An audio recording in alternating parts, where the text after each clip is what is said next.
MRI మిషన్ని mostly use చేసేది brain problems, spine issues, tumours, ligament injuries, internal bleeding, nerve damage.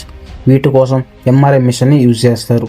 మీరు హాస్పిటల్లో చూసే ఉంటారు. ఎంఆర్ఐ మిషన్ ఒక బిగ్ డోనట్ షేప్ మిషన్ లాగా ఉంటుంది. పేషెంట్ ఒక టేబుల్ మీద పనుకుంటారు.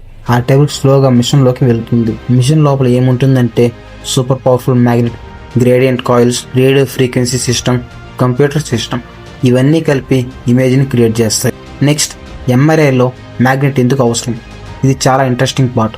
మన బాడీలో చాలా వాటర్ మాలిక్యూల్స్ ఉంటాయి. వాటర్ అంటే హైడ్రోజన్ ఆటమ్స్. మన బాడీలో 60% బాడీ వాటర్తోనే ఉంటుంది.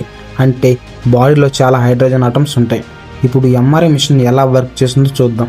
MRI machine first step, strong magnetic field create చేస్తుంది.